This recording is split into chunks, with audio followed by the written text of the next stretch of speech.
मेरी अनंता coaching classes में अपन चल रहे हैं 6 चैप्टर की तरह अपने को 6 चैप्टर का रिवीजन करवाने वाली हूँ मैं। तो कंटिन्यू मेरी क्लास में जुड़े रहना, बने रहना। 6 चैप्टर का अपना पूरा क्लियर नहीं है, एक ही क्लास में आपको पूरा रिवीजन करवा दूंगी। तो अपना जो 6 चैप्टर है वो जैव प्रक्रम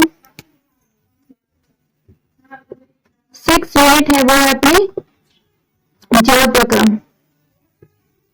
वो अपनी जैव प्रक्रम। जैव प्रक्रम क्या होता है? जीवों का सर्कल। जैव मतलब जीव, जैव मतलब जीव, प्रक्रम मतलब चलने वाला सर्कल। तो पहली चीज बात करें अपने सजीव के बारे में, सजीव के बारे में। तो जीवित वस्तुएं, जीवित वस्तुओं को जो सजीव है, जिनके अंदर जान है, वह क्या कहलाती है? सजीव। मनुष्य हो गए, जंतु हो गए, ये सजीव आते हैं। मतलब जो जीवित है, जो जीवित है वे क्या कहलाती है? सजीव। जिनके अंदर जान नहीं है, जो जीवित नहीं है, वह क्या कहलाती है? निर्जीव वस्तुएं। निर्जीव वस्तु कौन सी हो गई? जैसे लकड़ी हो गई, ये पेन हो गई, बोर्ड हो गया, ये सब निर्जीव वस्तुएं। क्यों? क्योंकि इनके अंदर जान नहीं है, जीवित नहीं है। तो जो जीवित होती है वह क्या कहलाती है? सजीव। वह क्या कहलाती है? सजीव। और जो जीवित नहीं होती है वो क्या कहलाती है? निर्जीव। तो निर्जीव वस्तु कौन कौन सी हो सकती है? लकड़ी हो गई, पेड़ हो गया, कुछ भी। जीवित वस्तु है मनुष्य, जंतु, ये जीवित वस्तुओं में आती है। ठीक है, ये जीवित वस्तुओं में आती है। फिर अपन बात करें सजीवों के लक्षण क्या क्या होते हैं? ये चलना फिरना, ये किसमें आता है? सब सजीवों के लक्षण है। प्रचलन करना, चलना फिरना, घूमना, ये सब किसमें है? सजीवों के लक्षण है। लकड़ी, पेन वगैरह नहीं बन सकते, क्यों? क्योंकि ये निर्जीव वस्तु में आते हैं। तो सजीव वस्तु के एग्जाम्पल मनुष्य और जंतु। फिर देखो जैव प्रक्रम। जैव प्रक्रम क्या होता है कि जीवधारा को जीवित रहने के लिए समस्त क्रियाओं की जरूरत होती है। कुछ प्रोसेस होती है, कुछ क्रियाएं होती है। मनुष्य को या जो भी जीवित वस्तुएं हैं, जीवों को जीवित रहने के लिए कुछ प्रोसेस की जरूरत होती है, कुछ प्रक्रियाओं की जरूरत होती है। वह प्रक्रिया, वह प्रोसेस क्या कहलाती है? जैव प्रक्रम। वह प्रोसेस क्या कहलाती है? जैव प्रक्रम। वे सभी प्रक्रम जो सुरक्षित रूप से अनुसरण करने में कार्यशील है, जो प्रक्रम सुरक्षित रूप से कार्य कर सकते हैं, जो कार्यशील है, वह सभी जैव प्रक्रम के अंदर आते हैं। उन्हें जैव प्रक्रम कहा जाता है। जैसे कि हो गया पोषण, पाचन, कौन कौन से हो गए? जैसे पोषण हो गया, पाचन हो गया, उत्सर्जन हो गया, ये सब किसमें आते हैं? जैव प्रक्रम के अंदर आते हैं। क्यों? क्योंकि जीवों को जीवित रहने के लिए कुछ क्रियाएं करनी होती है। वही सब जो क्रियाएं हैं जो जीवों के लिए बहुत आवश्यक होती है, क्रियाशील होती है, ये सब जैव प्रक्रम के अंदर आता है। नेक्स्ट में देखना जीवन के अनुसरण के लिए आवश्यक प्रक्रम कौन कौन से आवश्यक प्रक्रम है?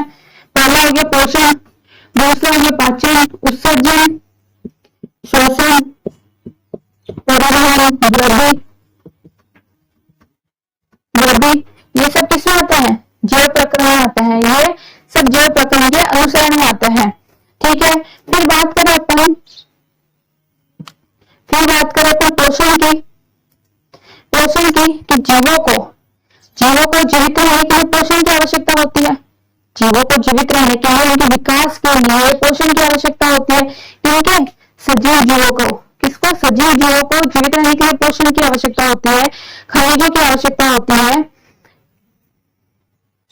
विटामिन की आवश्यकता होती है, वसा की आवश्यकता होती है, प्रोटीन की आवश्यकता होती है। तो ये सब किसमें आते हैं? प्रोटीन, विटामिन, वसा, खनिज, ये सब किसमें आते हैं? पोषण के अंदर आते हैं। तो इनको क्या बोला जाता है? भोजन। जीवों को जीवित रहने के लिए भोजन की आवश्यकता होती है। भोजन में क्या आते हैं? प्रोटीन, वसा, कार्बोहाइड्रेट वगैरह, ये चीजें हैं, यही सब आते हैं। अब देखो पोषण की आवश्यकता क्यों होती है? पोषण की आवश्यकता इसलिए होती है कि ऊर्जा की प्राप्ति के लिए। किसके लिए? ऊर्जा की प्राप्ति मिली गई भी जीवों को जीवित रहने के लिए, पूरा दिन निकालने के लिए, एक दिन की पूरी प्रोसेस करने के लिए ऊर्जा की आवश्यकता होती है। इसके लिए वह उनको ऊर्जा की आवश्यकता होती है, उनके लिए क्या जरूरत पड़ता है? पोषण। ठीक है, नेक्स्ट पॉइंट देखना, स्वपोषी मतलब जो जीव होते हैं वो दो तरह के होते हैं। कितने तरह के होते हैं? दो तरह के होते हैं। पहला हो गया स्वपोषी, दूसरा हो गया विषमपोषी। पहला हो गया स्वपोषी और दूसरा हो गया विषमपोषी।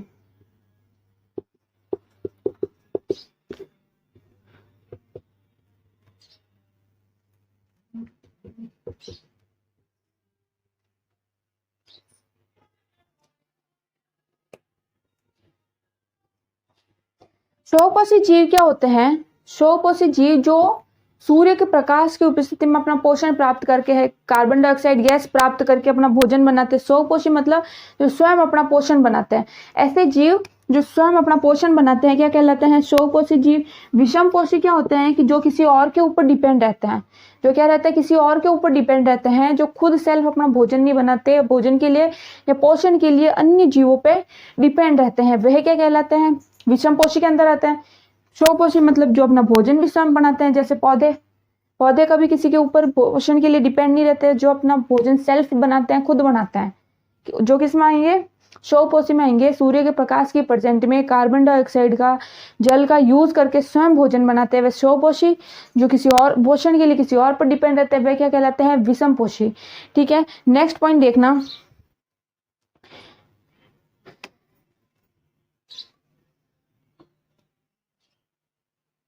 प्रकाश संश्लेषण की बात करें। नेक्स्ट पॉइंट देखना, प्रकाश संश्लेषण की बात करूं। प्रकाश संश्लेषण में क्या होता है कि इस प्रक्रिया में पौधे जो होते हैं वो सूर्य के प्रकाश की प्रेजेंस में कार्बन डाइऑक्साइड का ग्रहण करके प्लस जल का ग्रहण करके अपना भोजन स्वयं बनाते हैं। वह प्रक्रिया क्या कहलाती है? प्रकाश संश्लेषण कहलाती है। क्या कहलाती है? प्रकाश संश्लेषण मतलब कार्बन डाइऑक्साइड सूर्य के प्रकाश से प्राप्त करेंगे प्लस जमीन से वाटर प्राप्त करेंगे। ठीक है, तो यह प्रोसेस क्या कहलाएगी? प्रकाश संश्लेषण। देखो कैसे, CO2 plus 12H2O, CO2 plus 12H2O, तो क्या बनाएंगे? ये glucose C6H12O6 plus oxygen plus H2O। तो सूर्य के प्रकाश की से CO2 प्राप्त करके और वाटर प्राप्त करके क्या बना रहे हैं? ग्लूकोज। तो यह प्रोसेस क्या कहलाती है? यह प्रोसेस क्या कहलाएगी? प्रकाश संश्लेषण। यह प्रोसेस क्या कहलाएगी? प्रकाश संश्लेषण। अब देखो, प्रकाश संश्लेषण की कुछ प्रक्रियाएं हैं, कुछ प्रोसेस है, 3 चरणों में है। प्रकाश संश्लेषण की जो प्रक्रियाएं होती है वो 3 चरणों में कंप्लीट होती है।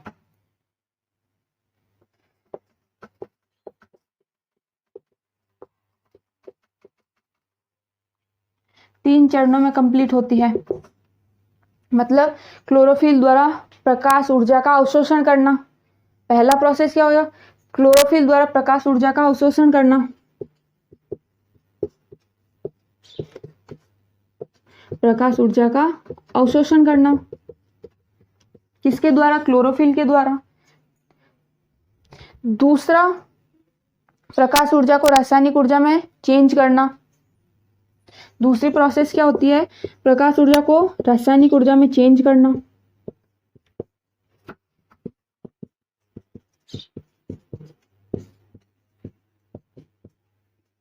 तीसरी प्रोसेस हो गई कार्बन डाइऑक्साइड का कार्बोहाइड्रेट में अपचयन।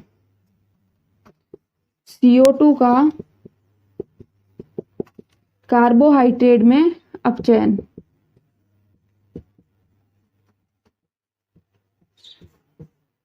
तो प्रकाश संश्लेषण के कुछ 3 चरणों में कंप्लीट होती है। पहला चरण क्या हो गया कि क्लोरोफिल से प्रकाश ऊर्जा का अवशोषण। दूसरा क्या हो जाएगा? प्रकाश ऊर्जा रासायनिक ऊर्जा में चेंज हो रही है। और तीसरा क्या हो जाएगा? CO2 का कार्बोहाइड्रेट में अपचयन। तो ये कुछ तीनों प्रक्रिया है। नेक्स्ट पॉइंट हेडिंग डालना, रंध्र।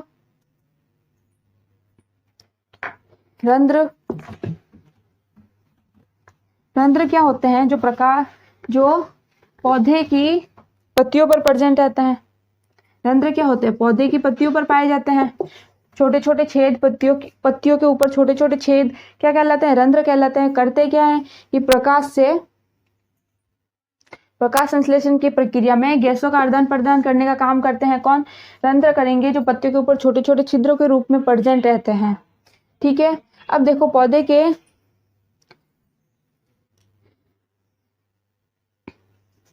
इनका मेन काम क्या रहता है? गैसों का आदान प्रदान करना, गैसों का आदान प्रदान करना। ठीक है, नेक्स्ट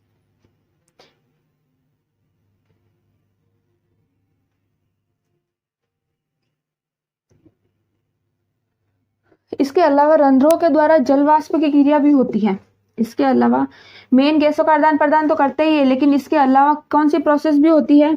जल व वाष्प की क्रिया भी होती है। जल वाष्प के रूप में इनसे बाहर भी निकलता है और आता भी है। तो यह प्रोसेस क्या कहलाएगी? वाष्पोत्सर्जन कहलाती है। यह प्रक्रिया क्या कहलाती है? वाष्पोत्सर्जन। तो रंध्रों का मेन काम क्या होगा? पहला कि गैसों का आदान प्रदान करना, दूसरा वाष्पोत्सर्जन की प्रोसेस में, मतलब जल वाष्प इनके द्वारा बाहर आना जाना जल वाष्प का। ठीक है, जल वाष्प के रूप में बाहर भी जाता है, तो वह प्रक्रिया क्या कहलाती है? वाष्पोत्सर्जन कहलाती है। नेक्स्ट देखो, जो पौधे होते हैं, जो प्लांट्स होते हैं, वह गैसों के लिए किसके ऊपर डिपेंड रहते हैं? रंध्रों के ऊपर डिपेंड रहते हैं, क्योंकि इन्हीं के द्वारा गैसें ली जाती है और बाहर निकाली जाती है। तो मेन रंध्रों के ऊपर जो पौधे हैं अपने भोजन बनाने या प्रकाश संश्लेषण की प्रोसेस में गैसों के लिए किसके ऊपर डिपेंड रहते हैं? रंध्रों के ऊपर डिपेंड रहते हैं। नेक्स्ट पॉइंट देखना,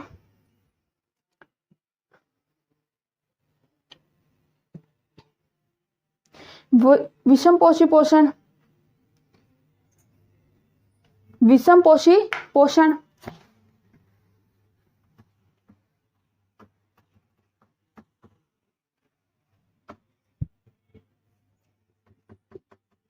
अब विषमपोषी पोषण की बात करें तो ये ऐसे जीव जो भोजन के लिए किसी और के ऊपर डिपेंड रहते हैं, ऐसे जीव जो भोजन के लिए किसी और के ऊपर डिपेंड रहते हैं, वह विषमपोषी पोषण में आते हैं।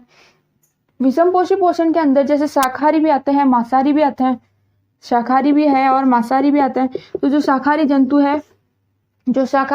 है जैसे गाय, भैंस, बकरी वगैरह, ये हो गई, ये शाकाहारी जंतुओं में आती है। तो ये जो है वह किसके ऊपर डिपेंड रहती है? प्लांट्स के ऊपर, पौधों के ऊपर डिपेंड रहती है भोजन के लिए। पोषण के लिए किसके ऊपर डिपेंड रहेगी? शाकाहारी जीव तो भोजन के लिए पौधों के ऊपर डिपेंड रहते हैं। और जो मांसाहारी, वो भी विषमपोषी के अंदर आते हैं। क्यों? क्योंकि ये भी किसी और अन्य जीवों पर डिपेंड रहते हैं पोषण के लिए। तो मांसाहारी जीव अन्य जीवों पर डिपेंड रहते हैं। शाकाहारी तो पौधों पर रहेंगे, लेकिन जो मांसाहारी जीव होते हैं वो दूसरे अन्य छोटे जीवों पर डिपेंड रहते हैं पोषण के लिए। नेक्स्ट पॉइंट देखना, मृतपोषी मतलब जो यीस्ट है, फफूंद है, जो मशरूम वगैरह है, ये किस में आते हैं? सड़े गले कार्बनिक पदार्थों में से भोजन ग्रहण करते हैं। जो यीस्ट वगैरह है, यीस्ट हो गया, फफूंदी हो गई, तो ये किसके ऊपर डिपेंड रहते हैं?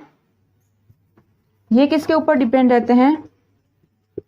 सड़े गले पदार्थों के ऊपर। किसके ऊपर? सड़े गले पदार्थों के ऊपर डिपेंड रहते हैं। तो वह मृत जीवों के ऊपर डिपेंड रहते हैं। यीस्ट, फफूंदी है, मशरूम वगैरह है। कुछ ऐसे जीव भी है जो सड़े गले पदार्थों से अपना पोषण प्राप्त करते हैं, वह क्या कहलाते हैं? मृतपोषी जीव।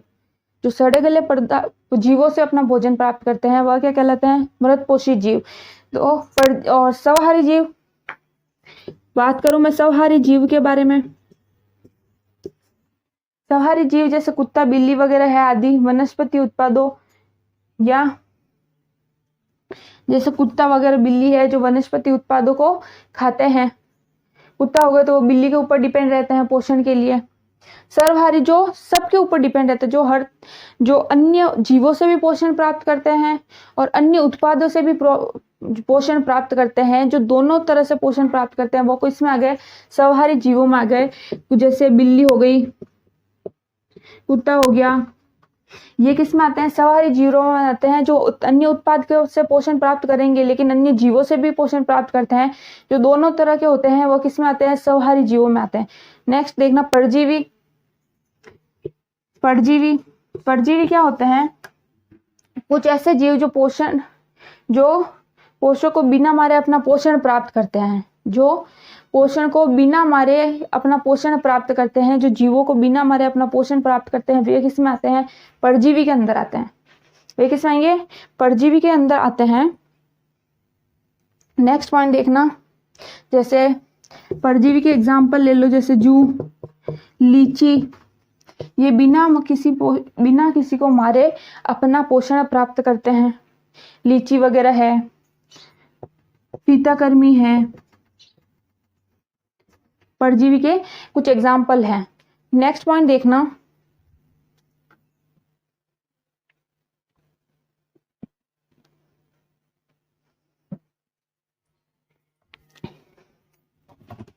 जीव अपना पोषण कैसे बनाते हैं? जीव अपना पोषण कैसे बनाते हैं?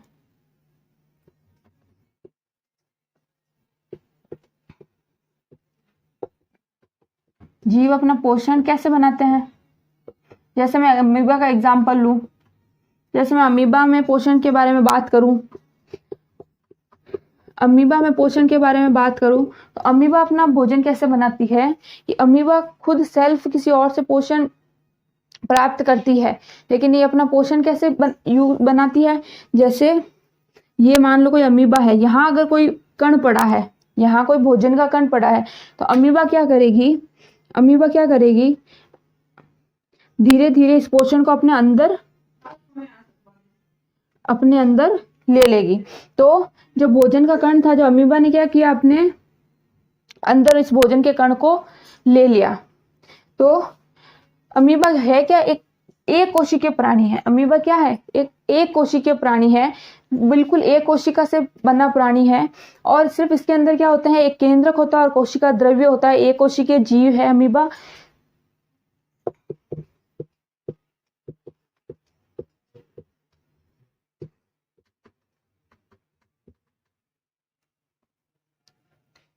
इनके ऊपर कुछ अंगुली नुमा प्रवध प्रेजेंट होते हैं। इनके शरीर के ऊपर कुछ अंगुली नुमा छोटे छोटे प्रवध होते हैं, जिसकी सहायता से, उसी की सहायता से भोजन को अपने अंदर ग्रहण कर लेते हैं। इनके शरीर पर कुछ अंगुली नुमा छोटे छोटे प्रवध पाए जाते हैं, जिसकी हेल्प से ये भोजन को क्या करते हैं? अपने अंदर ग्रहण कर लेते हैं। क्योंकि इनके अंदर एक केंद्र की होता है, कोशिका द्रव्य होता है, इसके अलावा कुछ नहीं होता, एक कोशिकीय प्राणी है। तो इनके शरीर के बाहर कुछ अंगुली नुमा प्रवध पाए जाते हैं, जिसकी सहायता से भोजन को अपने अंदर ग्रहण करते हैं। और ये प्रवध भोजन को चारों ओर से क्या करते हैं? घेर लेते हैं। ये कुछ इस तरह से भोजन को चारों ओर से घेर कर अपने अंदर समाहित कर लेते हैं, अपने अंदर खींच लेते हैं। ठीक है। तो और जो अपशिष्ट पदार्थ रहेगा, भोजन को अपने अंदर ग्रहण कर लेते हैं। जिस तरह से भोजन को अपने अंदर ग्रहण करते हैं, उसी तरीके से अपशिष्ट पदार्थ को वापस बाहर छोड़ दिया जाता है। किसकी सहायता से? अंगुली नुमा जो प्रवध होते हैं छोटे छोटे, उसकी सहायता से। जिस तरह से उन्होंने भोजन ग्रहण किया, उसी तरह से वापस अपशिष्ट पदार्थ को भी बाहर निकाल देते हैं। ठीक है। अब देखो, पैरामीशियम में पोषण की बात करूं मैं, पैरामीशियम में पोषण की बात करूं,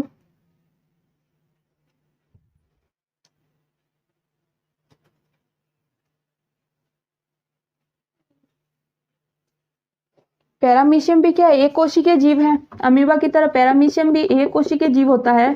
तो पैरामीशियम की बात करूं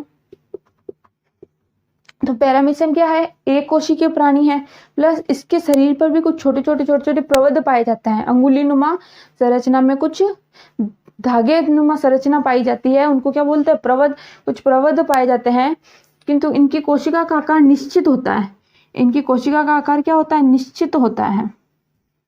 इनकी जो बॉडी है, इनका जो शरीर है, उसका आकार फिक्स रहता है। अमीबा का आकार फिक्स नहीं रहता। अमीबा को किसी भी आकार में ढल सकता है अमीबा, लेकिन पैरामीशियम का आकार फिक्स रहता है। यह भी एक कोशिकीय जीव है। इसके चारों ओर भी अंगुली नुमा प्रवध पाए जाते हैं, कुछ इस तरह से। और ये एक विशेष निश्चित स्थान से, इनका यहाँ एक निश्चित स्थान होता है जहां से ये भोजन ग्रहण करते हैं। अमीबा अपनी बॉडी में किसी भी भाग से भोजन ग्रहण कर सकता है, लेकिन पैरामीशियम ऐसा नहीं करते। पैरामीशियम का एक फिक्स स्थान होता है। पैरामीशियम फिक्स निश्चित स्थान से ही अपना भोजन ग्रहण करता है। ठीक है। ग्रहण करता है मतलब कि चाहे यहाँ हो चाहे यहाँ हो, कहीं भी हो, वो अपने निश्चित स्थान से भोजन ग्रहण करता है। और मुख्य इनके भोजन किसके द्वारा? ये पक्षमाप के द्वारा। इनके बाहर क्या धागेनुमा संरचना पाई जाती है, जिनको अपन पक्षमाप बोलते हैं। पक्षमाभ बोला जाता है। तो यहाँ क्या करते हैं, भोजन किसके द्वारा प्राप्त करते हैं, पक्षमाभों के द्वारा। जो छोटे छोटे धागेनुमा संरचना होती है उनके द्वारा ये भोजन प्राप्त करते हैं, एक निश्चित स्थान से करते हैं। इनका आकार निश्चित होता है, पैरामीशियम का आकार क्या रहेगा, निश्चित रहता है। ठीक है, अब देखो तो एक कोशिकीय जीव दो ही है। एक कोशिकीय जीवों के एग्जाम्पल लिख लेना, एक तो अमीबा हो गया, एक पैरामीशियम हो गया। अमीबा हो गया वह, दूसरा पैरामीशियम हो गया। नेक्स्ट पॉइंट देखना, ये नोट कर लो।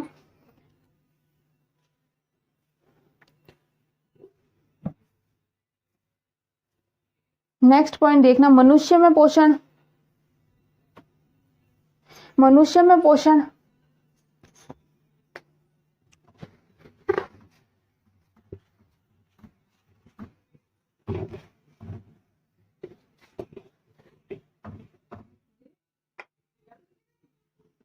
जो मनुष्य में पोषण होता है, मनुष्य क्या करता है, भोजन को अपने अंदर अंतर्ग्रहण करके एक विशिष्ट प्रक्रिया द्वारा वापस अपशिष्ट को बाहर निकालता है, मल के रूप में उत्सर्जन वापस होता है। तो भोजन का अंतर्ग्रहण करके उत्सर्जन तक की प्रोसेस पूरी पोषण कहलाती है। तो देखना, इसके अलावा इसके अन्य, मनुष्य में पोषण के लिए अनेक प्रोसेस होती है। मनुष्य में पोषण के लिए अनेक प्रोसेस होती है, जैसे अनेक अंग होते हैं, ग्रंथियां होती है। वो जो मनुष्य के अंदर जो भोजन का पाचन होता है तो उसके लिए बहुत से अंग काम करते हैं, उसके लिए बहुत सी ग्रंथियां काम करती है, बहुत से हार्मोन होते हैं। तो रासायनिक क्रियाओं द्वारा, कुछ एंजाइमों द्वारा भोजन को तोड़ा जाता है। अलग अलग एंजाइमों की सहायता से भोजन पचता है। तो देखना, मनुष्य में पाचन दो रचनाओं से मिलकर बना होता है। पहला हो गया आहारनाल, पहला हो गया आहारनाल, दूसरी हो गई पाचक ग्रंथियां। दूसरी क्या हो गई, पाचक ग्रंथियां। तो जो मनुष्य में आहारनाल होती है वह एक कुंडलीनुमा संरचना होती है। कैसी होती है, जो आहारनाल की मैं बात करूं तो आहारनाल एक तो लंबी कुंडलीनुमा संरचना होती है, बिल्कुल पतली नली की तरह, और कुंडलीनुमा संरचना होती है, लंबी होती है।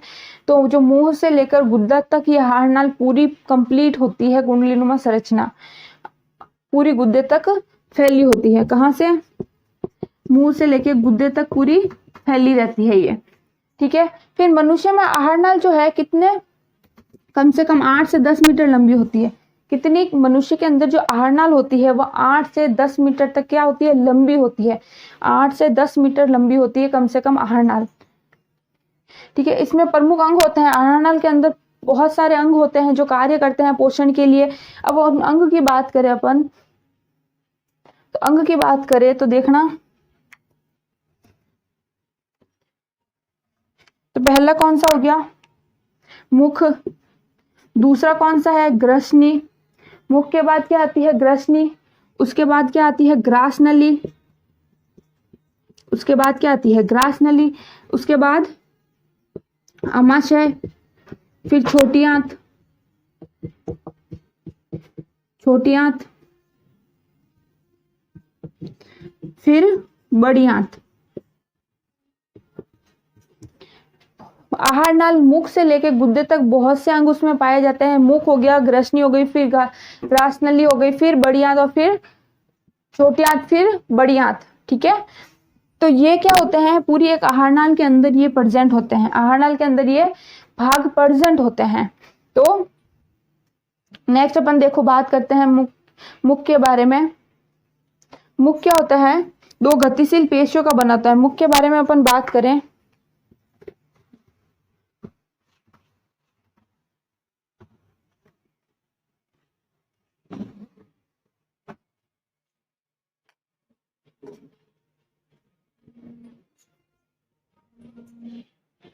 क्या आता है, मुख आता है। तो मुख किस में खुलता है, आगे मुख गुहा में खुलता है। मुख किस में खुलता है, मुख गुहा के अंदर खुलता है। तो मुख दो रचनाओं द्वारा बना होता है, ऊपरला होठ, नीचे वाला होठ, ऊपर का होठ और नीचे का होठ दोनों द्वारा मुख बना होता है। जो आगे किस में खुलता है, मुख गुहा के अंदर खुलता है, जिसके द्वारा भोजन मुंह में लिया जाता है। कि जिसके द्वारा भोजन मुंह के अंदर लिया जाता है वह होता है मुख। मुख के बाद क्या आती है अपने पास? ग्रसनी। मुख के बाद का जो भाग आता है वो होता है ग्रसनी। ग्रसनी में भोजन पचता नहीं है, ग्रसनी के अंदर भोजन पचता नहीं है। ग्रसनी के द्वारा भोजन आगे ग्रास नली में जाता है, ग्रसनी आगे भोजन को ग्रास नली में भेजती है। ठीक है, इसके बाद आता है, इसके बाद अपन बात करें ग्रास नली की। ग्रसनी के बाद की जो अंग होता है वो होता है ग्रास नली। ठीक है, तो ग्रास नली में क्या होती है? ये आगे किससे जुड़ती है? अमाशय से जुड़ती है। इसमें भी भोजन पचता नहीं है, यह भोजन को किस में भेजती है? अमाशय के अंदर भेजती है। यह अमाशय के आगे अमाशय से जुड़ी हुई रहती है, जो भोजन को मुख से ग्रसनी से अमाशय तक पहुंचाने का काम करती है। फिर देखो अमाशय, अमाशय की बात करें तो अमाशय क्या होता है? भोजन को पचाने का कार्य करता है। अमाशय में मेन भोजन कहाँ पचता है? अमाशय के अंदर पचता है। अमाशय भोजन को पचाने का काम करता है। तो फिर आती है छोटी आंत, फिर आती है छोटी आंत। छोटी आंत का क्या? छोटी आंत में खनिज और जल, जो भोजन अमाशय से पच के आ रहा है, जो भोजन अमाशय से पच के आ रहा है, तो छोटी आंत के अंदर क्या होता है? जल और खनिज लवणों का पोषण होता है, जल का और खनिज लवणों का पोषण होता है। फिर देखो बड़ी आंत, बड़ी आंत की बात करें तो बड़ी आंत में भी जो अपचित भोजन रहता है वो किस में रहता है? बड़ी आंत में रहता है। अपचित भोजन बड़ी आंत के द्वारा आगे गुर्दे में भेज दिया जाता है, जो बाहर उत्सर्जित कर दिया जाता है। तो बड़ी आंत के अंदर अपचित भोजन, अवशिष्ट पदार्थ पड़ा रहता है। क्या नेक्स्ट पॉइंट देखो, अमाशय के अंदर अम्ल की भूमिका। अब अपन थोड़ी अमाशय की बात करें कि ग्रसनी, ग्रास नली में तो भोजन पचता नहीं, अमाशय में पचता है। कैसे पचता है? अम्ल की भूमिका।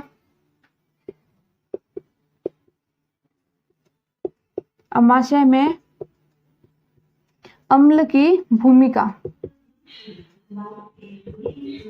ठीक है, तो हमारे शरीर में जो उपस्थित, हमारे शरीर में उपस्थित जठर ग्रंथियां हैं, हमारे शरीर में जठर ग्रंथियां प्रेजेंट होती है, एचसीएल प्रेजेंट होता है। एचसीएल एसिड है, क्या प्रेजेंट होता है? एचसीएल एसिड द्वारा स्रावित, जठर ग्रंथियों द्वारा एचसीएल एसिड स्रावित किया, किसके द्वारा? जठर ग्रंथियों के द्वारा एचसीएल स्रावित किया जाता है। किसके अंदर? अमाशय के अंदर, जो भोजन के अंदर मिलता है, जो भोजन के अंदर मिश्रित कर दिया जाता है। और यहाँ क्या करता है? एचसीएल क्या करता है? जीवाणुओं को नष्ट करने का काम। क्यों? ये एक एसिड है, तो जीवाणुओं को नष्ट करने का काम, जीवाणुओं को नष्ट करता है। एचसीएल किसके द्वारा स्रावित किया जाता है? जठर ग्रंथियों द्वारा स्रावित किया जाने वाला पदार्थ है। नेक्स्ट पॉइंट देखना, पाचक एंजाइमों के कार्य। अब देखो एचसीएल एक और काम भी करता है, जीवाणुओं को नष्ट करने के साथ साथ यह भोजन को सड़ने गलने से भी बचाता है। मतलब अगर लॉन्ग टाइम अगर अमाशय में पड़ा है भोजन तो उसको सड़ने गलने से भी बचाने का काम करेगा। नेक्स्ट पॉइंट, पाचक एंजाइमों के कार्य। अब कुछ पाचक एंजाइम जो भोजन को पचाने का काम करते हैं, पाचक एंजाइमों के बारे में पढ़ते हैं अपन कि कौन कौन से पाचक एंजाइम है, कौन कौन से पाचक एंजाइम हैं जो भोजन को पचाने में मदद करते हैं, कहाँ से रिलीज किए जाते हैं, थोड़ी इनके बारे में देखते हैं।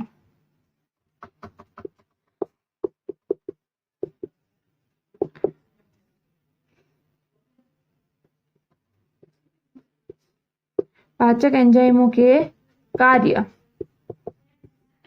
पाचक एंजाइमों के कार्य क्या होता है? एंजाइम क्या होता है? कार्बनिक जैव प्रक्रम है। एंजाइम क्या है? कार्बनिक जैव प्रक्रम है। तो ये विभिन्न जैविक क्रियाओं, विभिन्न जैविक रासायनिक क्रियाओं में मदद करते हैं। ये क्या करते हैं?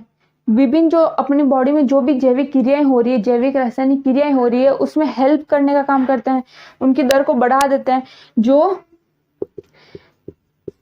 एंजाइम क्या करते हैं? उत्प्रेरक की तरह काम करते हैं। एंजाइम उत्प्रेरक की तरह कैसे काम करते हैं? जो अपनी बॉडी के अंदर जो भोजन को पचाने के लिए जो प्रोसेस हो रही है, जो जैविक क्रियाएं हो रही है, जो रासायनिक क्रियाएं हो रही है, उसको बढ़ा देते हैं, उसकी दर को बढ़ा देते हैं, उसकी स्पीड बढ़ा देते हैं।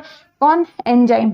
ठीक है, तो एंजाइम एक उत्प्रेरक की तरह काम करते हैं। ठीक है, अब देखना कि यहाँ पाचन क्रिया में एंजाइम के द्वारा जो वसा होती है भोजन के अंदर, जो प्रोटीन होता है, वसा, प्रोटीन, कार्बोहाइड्रेट, भोजन के अंदर जो वसा होती है, प्रोटीन होता है, कार्बोहाइड्रेट होता है, उनके एंजाइमों द्वारा पचा दिए जाते हैं। किसकी हेल्प से? एंजाइम इनको क्या करते हैं, जो कठोर पदार्थ होते हैं, जो प्रोटीन्स वगैरह रहते हैं, उनको पचाने का काम एंजाइमों द्वारा किया जाता है। उत्प्रेरक का काम तो करते ही है, लेकिन इनको पचाने का काम भी किया जाता है। अब देखो, जैसे मुख गुहा में कौन सा एंजाइम प्रेजेंट होता है? एमिलेज। मुख गुहा के अंदर कौन सा एंजाइम प्रेजेंट रहेगा? एमिलेज।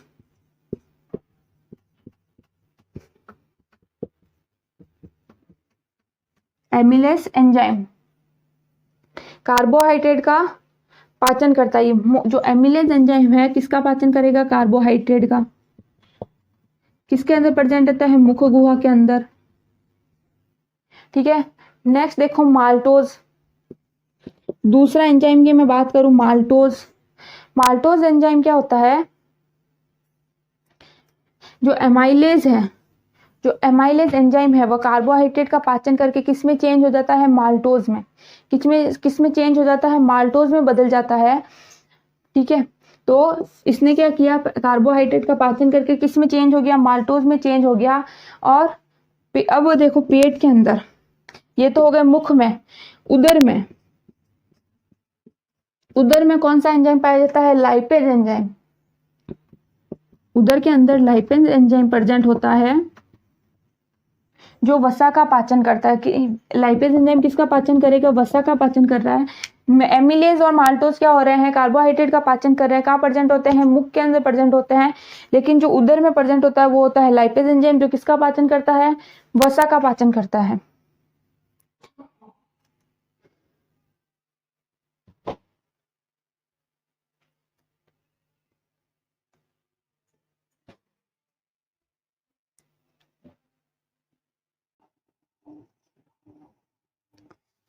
अब उदर में देखो, उदर में क्या है? Lipase enzyme.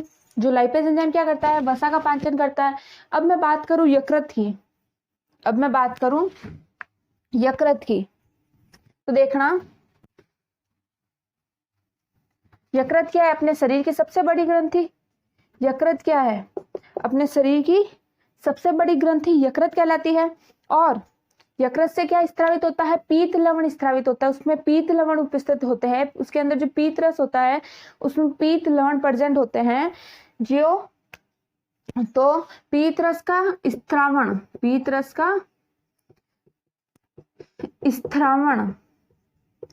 और इसके अंदर क्या प्रेजेंट होते हैं? पीत लवण उपस्थित होते हैं, जो क्या करते हैं? बड़ी बड़ी वसा की गोलिकाएं हैं, जो बड़ी बड़ी वसा की गोलिकाएं हैं, उनको क्या करते हैं? छोटी छोटी गोलिकाओं में चेंज करते हैं। यह प्रोसेस क्या कहलाती है? इमल्सीकरण। यह प्रोसेस क्या कहलाती है? इमल्सीकरण। जो बड़ी बड़ी वसा की गोलिकाएं हैं,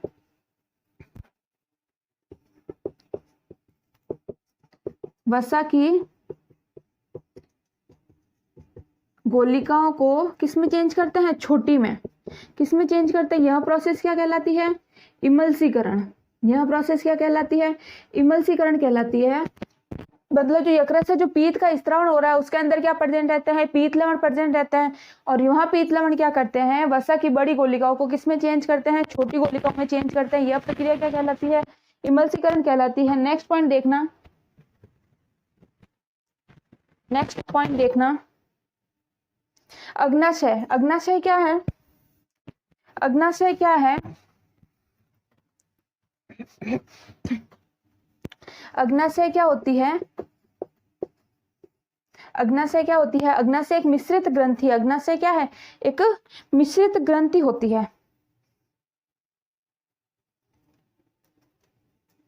अग्नाशय क्या होती है? मिश्रित ग्रंथि होती है, जिसके दो भाग रहते हैं। अग्नाशय दो भागों में बटी रहती है। बहिस्रावी ग्रंथि, इसको बहिस्रावी ग्रंथि भी कहा जाता है, और इसको अंतःस्रावी ग्रंथि भी कहा जाता है। किसको? अग्नाशय को। बहिस्रावी और अंतःस्रावी ग्रंथि दोनों बोला जाता है। एग्नसक हो। क्यों? क्योंकि बहिस्रावी ग्रंथि इसलिए बोला जाता है क्योंकि इससे एंजाइम का स्त्रवण होता है। किसका? एंजाइम का स्त्रवण होगा। और बहिस्रावी ग्रंथि इसलिए बोला जाता है क्योंकि इससे हार्मोन का भी स्त्रवण होता है। तो इसमें एंजाइम और हार्मोन दोनों का स्त्रवण होता है, इसके लिए इसको बहिस्रावी और अंतःस्रावी दोनों ग्रंथियां बोला जाता है। मिश्रित ग्रंथि है ये। ठीक है, नेक्स्ट पॉइंट देखना।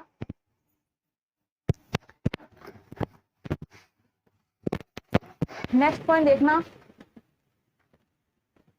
छोटी आंत। छोटी आंत, छोटी आंत क्या होती है? एक कुंडली नुमा संरचना होती है जो किसके अंदर रहती है? बड़ी आंत के अंदर रहती है। छोटी आंत क्या होती है? कुंडली नुमा संरचना होती है जो ऐसे गांठों के रूप में जो बड़ी आंत के मध्य स्थित रहती है। ठीक है, और बात करते हैं बड़ी आंत के बारे में। बड़ी आंत के बारे में, तो बड़ी आंत में क्या रहता है कि जो भोजन पोषण जो पचा हुआ भोजन तो वो अपने ब्लड में चला जाता है, लेकिन जो अपशिष्ट पदार्थ रहता है, जो अपशिष्ट पदार्थ रहता है वो किसके अंदर रहता है? बड़ी आंत के अंदर प्रेजेंट रहता है। अब देखो बात करते हैं अपन श्वसन के बारे में। अब बात कर रहे हैं अपन श्वसन के बारे में। श्वसन के बारे में बात करते हैं तो श्वसन क्या होता है? दो तरह का श्वसन होता है, वायवीय और अवायवीय। वायवीय और अवायवीय, दो प्रकार के श्वसन होता है, वायवीय और अवायवीय। वायवीय मतलब जो वायु की प्रेजेंट है, मतलब ऐसा श्वसन जो वायु की प्रेजेंट हो वो क्या कहलाता है? वायवीय। और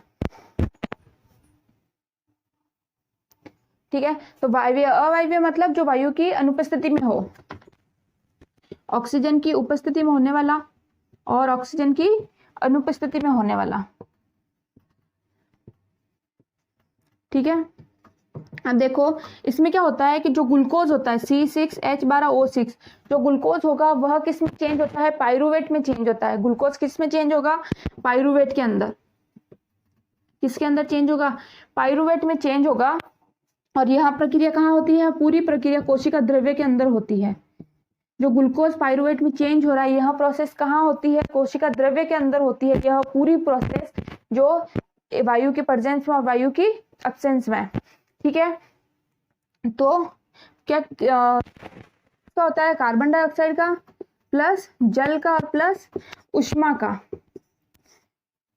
उष्मा का फॉर्मेशन होता है।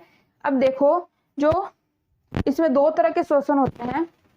श्वसन जो होते हैं दो तरह के होते हैं,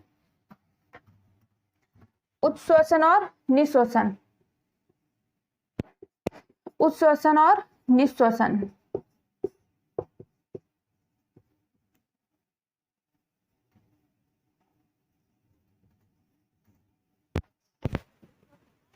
निश्वसन, तो अपन बात कर रहे थे श्वसन के बारे में। दो टाइप के होते हैं, निश्वसन और उच्च श्वसन। उच्च श्वसन में क्या होता है? उच्च श्वसन के अंदर क्या होता है कि ऑक्सीजन को शरीर से बाहर निकाला जाता है। उच्च श्वसन के अंदर क्या होता है? ऑक्सीजन को शरीर से बाहर निकाला जाता है। प्लस निश्वसन में क्या होता है? ऑक्सीजन भरने की प्रक्रिया। फेफड़ों के अंदर ऑक्सीजन भरने की प्रक्रिया क्या कहलाती है? निश्वसन। उच्च श्वसन मतलब जो कार्बन डाइऑक्साइड है, उच्च श्वसन मतलब जो कार्बन डाइऑक्साइड है उसको अपनी बॉडी से बाहर निकालने की प्रोसेस क्या कहलाती है? उच्च श्वसन कहलाती है। बाहर निकालने की प्रोसेस उच्च श्वसन, अंदर भरने की प्रोसेस निश्वसन कहलाती है। प्लस इसमें जो ऑक्सीजन वायु के अंदर प्रवेश करती है, लेकिन उच्च श्वसन की प्रोसेस में CO2 फेफड़ों द्वारा बाहर निकाली जाती है। ठीक है, नेक्स्ट पॉइंट देखना। नेक्स्ट पॉइंट देखना अपना वहन की बात करें।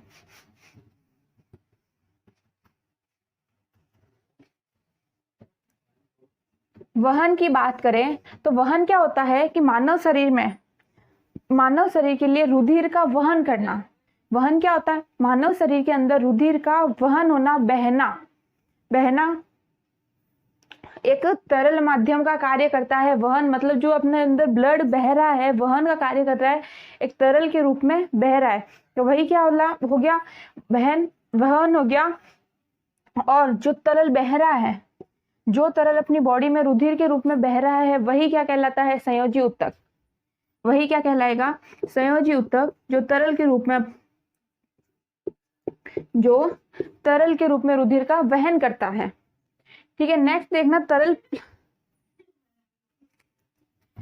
तरल भाग प्लाज्मा। नेक्स्ट भाग देखना तरल भाग प्लाज्मा। तरल भाग प्लाज्मा क्या होते हैं कि तरल भाग प्लाज्मा तथा इसकी निश्चित रुधिर कोशिकाएं। तरल भाग प्लाज्मा में क्या होता है? जो रुधिर बह रहा है उसमें क्या होता है? एक तो तरल भाग प्लाज्मा होता है, दूसरा क्या होता है? कुछ निश्चित रुधिर कोशिकाएं होती है।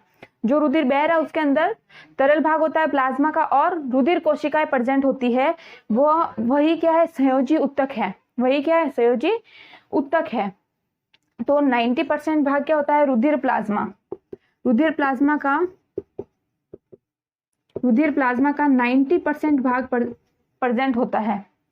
तो लाल रुधिर कोशिकाएं जो क्या करती है? इसके अंदर आरबीसी, डब्ल्यूबीसी और प्लेटलेट्स प्रेजेंट होती है। आरबीसी, डब्ल्यूबीसी और प्लेटलेट्स प्रेजेंट होती है। आरबीसी क्या करती है? रुधिर का वहन करती है।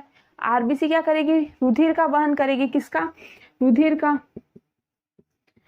रुधिर में क्या होता है? हीमोग्लोबिन प्रेजेंट होता है, तो ये हीमोग्लोबिन का वहन करने का काम करती है।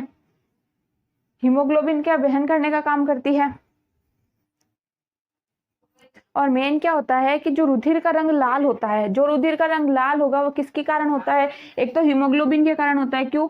क्योंकि ब्लड के अंदर हीमोग्लोबिन और रुधिर, लाल रुधिर कणिकाएं प्रेजेंट होती है। बस इन्हीं दो चीजों के कारण रुधिर का रंग लाल होता है। किसके कारण? एक तो हीमोग्लोबिन हो गया, दूसरा क्या होता है? रुधिर कणिकाएं प्रेजेंट होती है। अब अपन देखो थोड़ा बात करते हैं हृदय के बारे में। अपन बात कर रहे हैं हृदय के बारे में।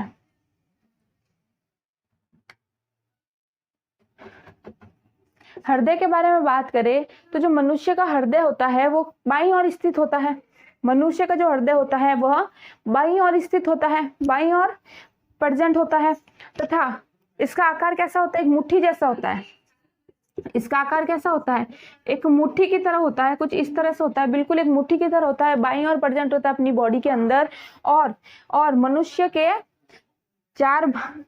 जो मनुष्य के हृदय के कितने भाग होते हैं? 4 भाग होते हैं, 2 आलिंद और 2 निलय। 4 भाग होते हैं हृदय के, 2 आलिंद और 2 निलय, 2 निलय।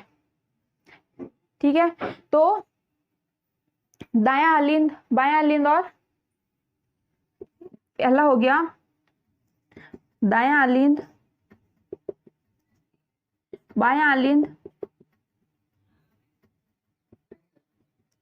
और 2 निलय होते हैं, दायां निलय और बायां निलय।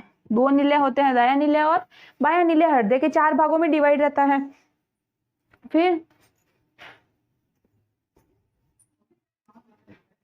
अब देखना जो आलिंद होता है वह ऊपर की तरफ प्रेजेंट होता है।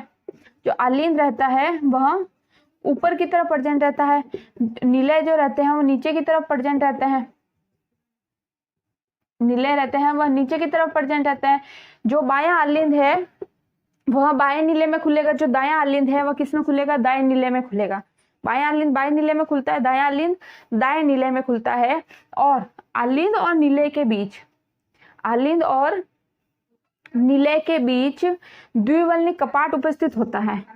आलिंद और निलय के बीच क्या होता है? द्विवल्नी कपाट प्रेजेंट होता है। द्विवल्नी कपाट स्थित होता है किसके बीच? आलिंद और निलय के बीच। ठीक है, अब देखना इनके बीच में भी पट पाए जाते हैं। आलिंद के बीच में भी पट पाए जाते हैं, निलय के बीच में भी पट पाए जाते हैं। आलिंद और निलय के बीच में द्विवल्नी कपाट प्रेजेंट रहते हैं। आलिंद ऊपर की तरफ रहेंगे, निलय नीचे की तरफ रहते हैं। अब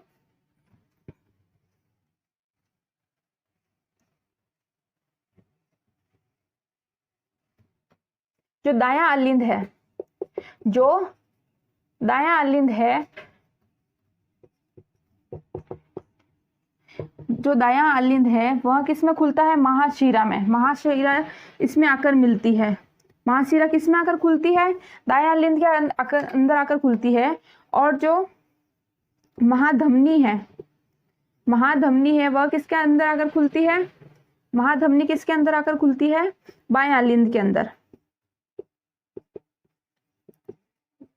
बाएं आलिंद के अंदर महाधमनी आके खुलती है, महाशिरा दाएं आलिंद के अंदर आकर खुलती है। नेक्स्ट पॉइंट, अब देखो परिसंचरण तंत्र की बात करूं, नेक्स्ट पॉइंट देखना परिसंचरण तंत्र।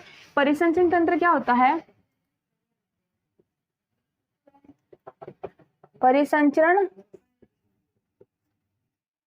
परिसंचरण तंत्र क्या होता है? जिसके अंदर रुधिर, हार्मोन, जो एंजाइम्स वगैरह होते हैं, उन तंत्रों का परिवहन किया जाता है, वह तंत्र क्या कहलाता है? परिसंचरण तंत्र कहलाता है। परिसंचरण तंत्र को 3 भागों में डिवाइड किया गया है। पहला है रक्त, दूसरा है हृदय, तीसरा है रक्त वाहिकाएं। तीसरा क्या हो गया? रक्त वाहिकाएं हो गई। पहला क्या हो गया? रक्त, ब्लड। दूसरा क्या हो गया? हार्ट, हृदय। तीसरा क्या हो गया? रुधिर वाहिकाएं। तीसरा हो गया रुधिर वाहिकाएं। अब देखो रक्त की बात करें, अपन रक्त की बात करते हैं तो रक्त का पीएच कितना होता है? 7.4। रक्त का पीएच कितना होता है? 7.4 होता है। और जो इसका लाल रंग किसके कारण होता है? हीमोग्लोबिन के कारण। हीमोग्लोबिन, आरबीसी के कारण रक्त का लाल रंग होता है। और इसका निर्माण कहाँ होता है? अस्थि मज्जा के अंदर। इसका निर्माण कहाँ होता है? अस्थि मज्जा में। रक्त का निर्माण कहाँ होता है? अस्थि मज्जा में होता है। हीमोग्लोबिन के कारण इसका कलर लाल होता है। इसकी पीएच कितनी होती है? इसकी जो पीएच होती है वो होती है 7.4। और रक्त का जो फॉर्मेशन है वो कहाँ होता है? प्लीहा के अंदर। रक्त का जो निर्माण होता है वो कहाँ होता है? प्लीहा के अंदर होता है। नेक्स्ट पॉइंट अपन बात करें, वैसे जो रक्त का फॉर्मेशन होता है वो अस्थि मज्जा के अंदर होता है, लेकिन जो नवजात शिशु के अंदर जो ब्लड का फॉर्मेशन होता है वो होता है प्लीहा के अंदर। नवजात शिशुओं के अंदर जो ब्लड का निर्माण होता है वो किसके अंदर होता है? प्लीहा के अंदर होता है। छोटे बच्चों के अंदर जो खून का निर्माण होगा, ब्लड का निर्माण होगा, वो प्लीहा में होगा। प्लस जो नॉर्मली अपने में जो ब्लड का निर्माण होता है वो होता है अस्थि मज्जा के अंदर। ठीक है। फिर एक नॉर्मल सामान्य व्यक्ति के अंदर 5 लीटर ब्लड प्रेजेंट होना चाहिए। 5 लीटर ब्लड उपस्थित होना चाहिए। नेक्स्ट पॉइंट, जो रक्त होता है वह 2 चीजों से मिलकर बना होता है। पहला होता है प्लाज्मा, दूसरा होता है रक्त कणिकाएं। पहला होगा प्लाज्मा, दूसरा होगा रक्त कणिकाएं। प्लाज्मा में क्या है? एक द्रव भाग है। प्लाज्मा क्या होता है? द्रव भाग है। लेकिन जो रक्त कणिकाएं होती है वो होती है ठोस भाग। रक्त कणिकाएं क्या होती है? ठोस भाग। प्लाज्मा क्या होता है?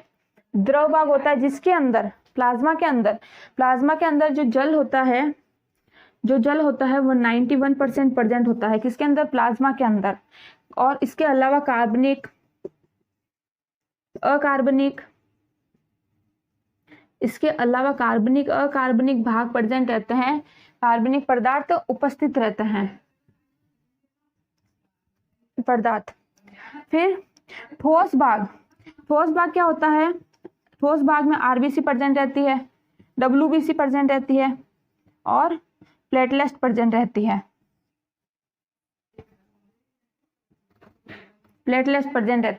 ठोस भाग के अंदर जिसमें रक्त कणिकाएं हैं, ठोस भाग होता है, उसके अंदर क्या क्या प्रेजेंट होता है? आरबीसी, डब्ल्यूबीसी और प्लेटलेट्स प्रेजेंट होती है। जो प्लाज्मा जो भाग होगा वो द्रव भाग होगा, जिसमें जल 91% जल रहता है। इसके अलावा कार्बनिक, अकार्बनिक पदार्थ पाए जाते हैं। नेक्स्ट पॉइंट देखना,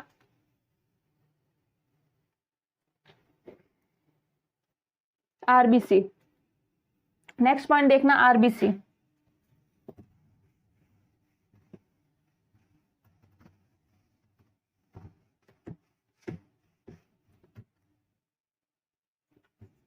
आरबीसी की बात करें, लाल रक्त कणिकाएं।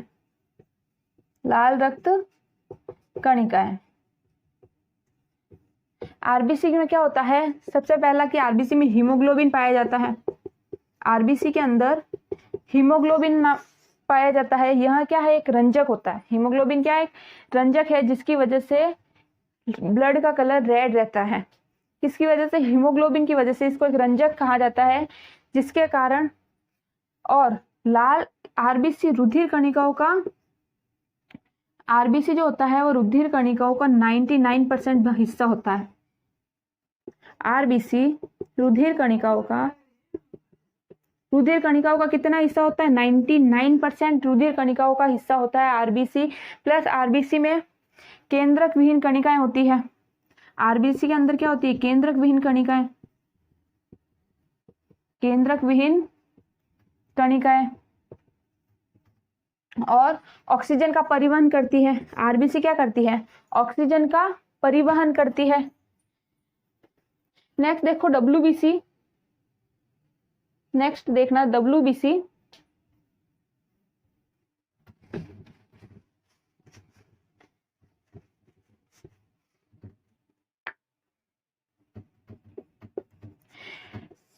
डब्ल्यूबीसी श्वेत रक्त कणिकाएं, श्वेत रक्त कणिकाएं,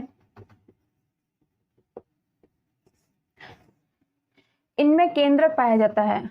इनके अंदर केंद्रक पाया जाता है, केंद्रक युक्त कणिकाएं रहती है डब्ल्यूबीसी के अंदर। प्लस इसमें हीमोग्लोबिन नहीं पाया जाता, इसके अंदर केंद्रक प्रेजेंट रहता है। दूसरा पॉइंट इसका कि इसके अंदर हीमोग्लोबिन नहीं पाया जाता। इसमें लाल रुधिर कणिकाओं में मज्जा, जो डब्ल्यूबीसी का निर्माण है, जो डब्ल्यूबीसी का निर्माण है वह लाल अस्थि मज्जा में होता है। इनका फॉर्मेशन जो है वो लाल अस्थि मज्जा में होता है। नेक्स्ट पॉइंट देखना कि जो डब्ल्यूबीसी होती है, डब्ल्यूबीसी क्या करती है कि रोगाणुओं से सुरक्षा करती है। डब्ल्यूबीसी का काम क्या है, रोगाणुओं से सुरक्षा करने का काम है। इसका फॉर्मेशन कहाँ होता है, लाल अस्थि मज्जा के अंदर। प्लस ये रोगाणुओं से सुरक्षा करती है, प्रतिरक्षा का काम करती है। डब्ल्यूबीसी का काम क्या है, प्रतिरक्षा का।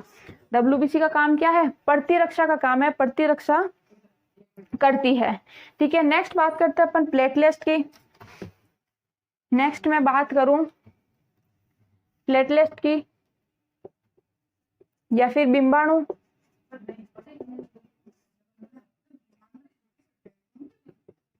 या फिर बिंबाणु, तो प्लेटलेट क्या होता है, ये केंद्रक विहीन कोशिकाएं होती है। यह क्या होती है, केंद्रक विहीन कोशिकाएं होती है। प्लेटलेट्स भी, डब्ल्यूबीसी भी केंद्रक विहीन होती है, प्लेटलेट्स भी केंद्रक विहीन कोशिकाएं होती है। और इनका जीवन काल कितना होता है, 10 दिन का। इनका जीवन काल कितना होता है, 10 दिन का। प्लस ये क्या काम करती है, रक्त का थक्का बढ़ाने में। जहां कहीं चोट लग जाती है तो वहां रक्त का थक्का बढ़ाने का काम किसका है, प्लेटलेट्स का है। प्लस इसका जो जीवन काल रहेगा वो 10 दिन का रहता है। ठीक है, इसका मेन काम क्या है, रक्त का थक्का बढ़ाने का, थक्का बढ़ाने का। ठीक है, 10 दिन का इसका जीवन काल रहता है। और यह केंद्रक विहीन होती है। डब्ल्यूबीसी भी केंद्रक विहीन होती है, उसमें हीमोग्लोबिन नहीं पाया जाता, डब्ल्यूबीसी में भी, इसमें भी नहीं पाया जाता है। तो नेक्स्ट पॉइंट देखना, नेक्स्ट पॉइंट अपन परिसंचरण तंत्र, जो 2 तरह का होता है। परिसंचरण तंत्र 2 तरह का होता है, खुला परिसंचरण तंत्र और बंद परिसंचरण तंत्र।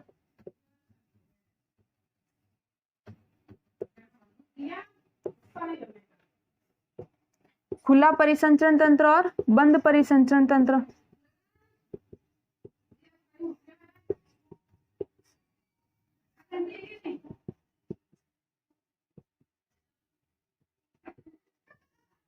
बंद परिसंचरण तंत्र, खुला परिसंचरण तंत्र और बंद परिसंचरण तंत्र।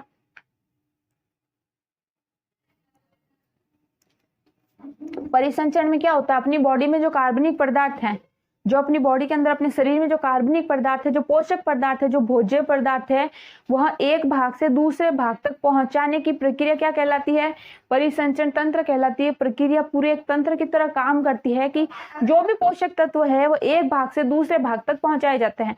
2 तरह के होते हैं, खुला और बंद, 2 तरह के होते हैं। तो इसमें क्या होता है, खुले में क्या होता है कि यह रुधिर किसी भी प्रकार की वाहिनियों में नहीं पाया जाता। जो खुला परिसंचरण तंत्र होता है वो वाहिनियों में नहीं पाया जाता है। किसमें? वाहिनियों के अंदर नहीं पाया जाता है। वाहिनियों के आसपास और या फिर रुधिर अंतरांगों के आसपास प्रेजेंट रहता है। वाहिनियों के अंदर नहीं पाया जाता है। किसके में पाया जाता है? जो वाहिनी के आसपास जो भी अंतरांग है, जो भी अंग है, उनके अंदर खुला परिसंचय तंत्र प्रेजेंट रहता है और इसमें किसी भी प्रकार का कोई दाब उत्पन्न नहीं होता, किसी भी प्रकार का कोई दाब नहीं होता है। अब देखो बात करें अपन बंद परिसंचरण तंत्र की। बंद परिसंचरण तंत्र की, तो ये जो बंद परिसंचरण तंत्र होता है वह किसमें पाया जाता है? धमनियों के अंदर पाया जाता है। धमनियों में, सिरों में बंद परिसंचरण तंत्र पाया जाता है, लेकिन जो खुला रहता है वो वाहिनियों के अंदर नहीं पाया जाता। और बंद परिसंचरण तंत्र अंगों में पाया जाता है।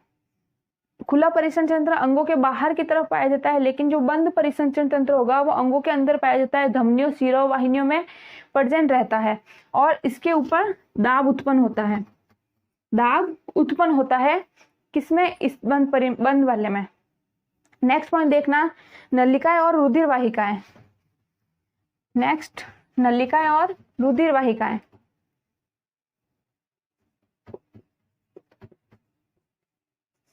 नलिकाएं व रुधिर वाहिकाएं।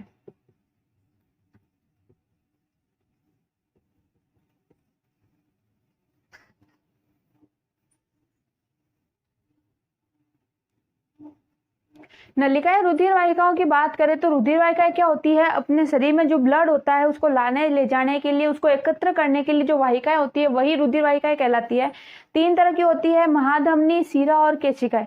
3 तरह की होती है। कौन कौन सी हो गई? पहली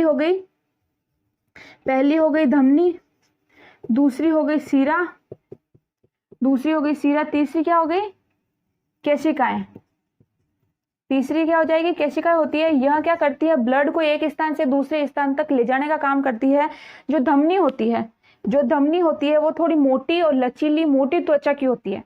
मतलब जो धमनी की जो त्वचा रहेगी वो थोड़ी मोटी रहती है, मोटी दीवार की बनी होती है, लचीली होती है। शिरा की क्या रहती है? त्वचा कम रहती है, थोड़ी कम पतली और लचीली होती है।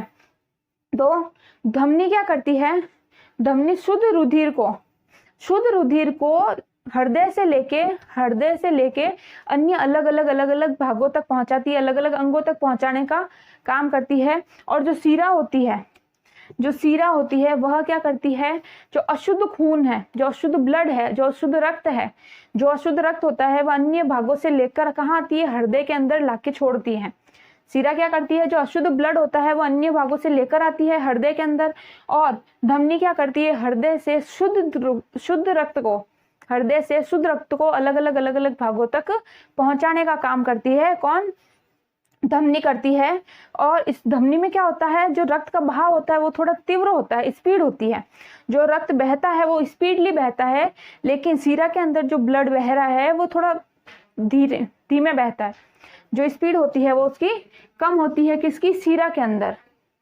क्यों? अशुद्ध ब्लड होता है तो और भी अशुद्धियां रहती है, तो इसका जो रक्त स्त्राव रहेगा वो तीव्र नहीं रह के कम रहता है।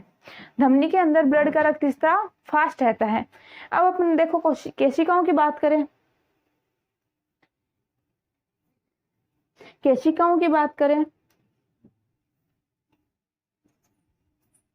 यह क्या करती है? यहाँ क्या करती है कि धमनी जो केशिकाएं होती है वह धमनी के उत्तरोत्तर तक पहुंचकर पतली वाहिकाओं का निर्माण करती है। केशिकाएं बहुत अधिक संख्या में होती है, तो ये किसका निर्माण करती है? वाहिनियों का निर्माण करती है। अधिक संख्या में होती है, धमनी तक पहुंचकर किसका निर्माण करती है? वाहिनियों का निर्माण करती है केशिकाएं। और केशिका एक मोटी कोशिका होती है। केशिका क्या होती है? एक मोटी कोशिका होती है।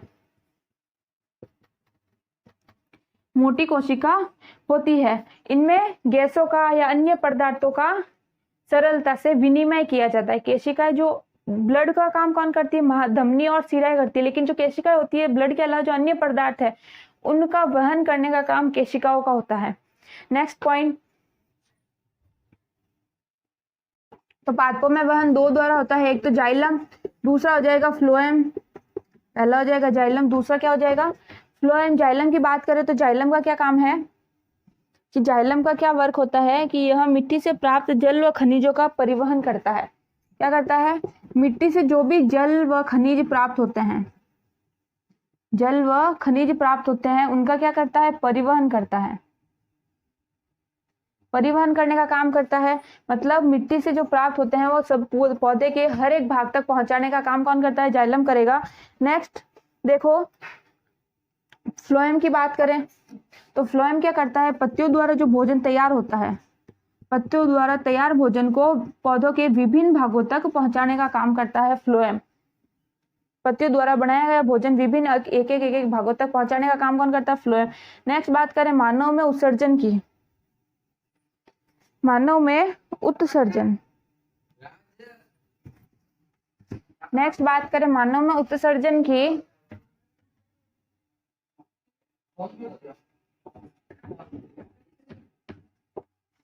मानव में उत्सर्जन की, तो मानव में उत्सर्जन किसके द्वारा होता है? एक तो वृक्क के द्वारा होता है, दूसरा मूत्रवाहिनी द्वारा होता है,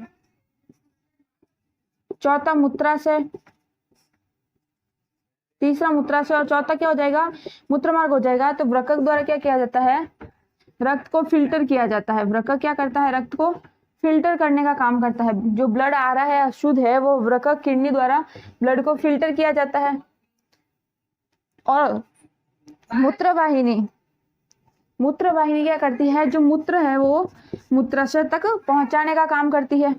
कहाँ तक? मूत्राशय तक पहुंचाने का काम करती है। मूत्राशय के अंदर यहाँ मूत्र एकत्र रहता है, संग्रहित रहता है, एकत्र रहता है, और इसके द्वारा उत्सर्जन किया जाता है। मूत्र का उत्सर्जन मूत्रमार्ग द्वारा बाहर, शरीर से बाहर कर दिया जाता है। तो ये चारों भाग वृक्क उत्सर्जन में काम करते हैं, वृक्क, मूत्रवाहिनी, मूत्राशय, मूत्रमार्ग। ठीक है, नेक्स्ट पॉइंट देखना। नेक्स्ट पॉइंट देखो, वृक्काणु, नेफ्रॉन। नेफ्रॉन की बात करें अपन नेफ्रॉन की बात करें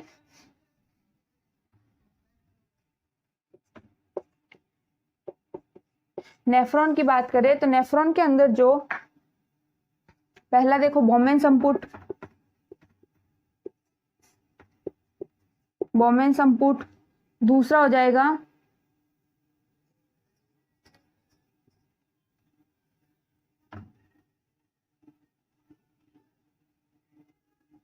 कोशिका गुच्छ, कोशिका गुच्छ,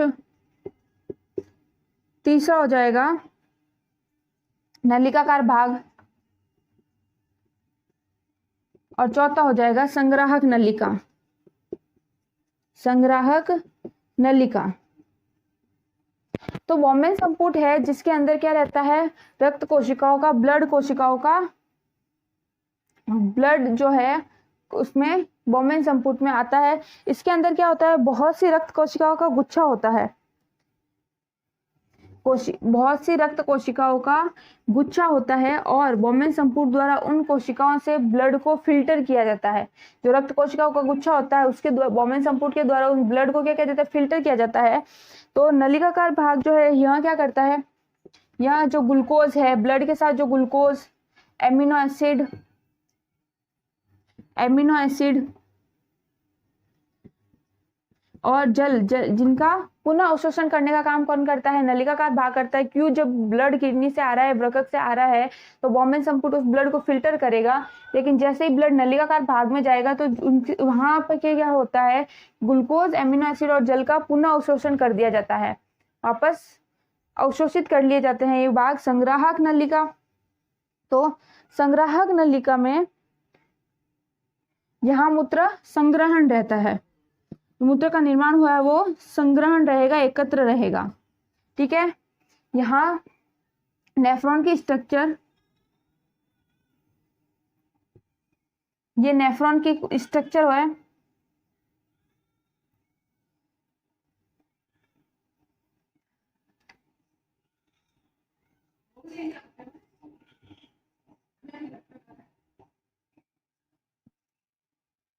ये क्या हो गई? संग्राहक नलिका जहां मूत्र एकत्रित रहता है। ये हो गया बोमेन संपुट जहां रक्त कोशिकाओं का गुच्छा रहेगा, जहां ब्लड को फिल्टर किया जाता है।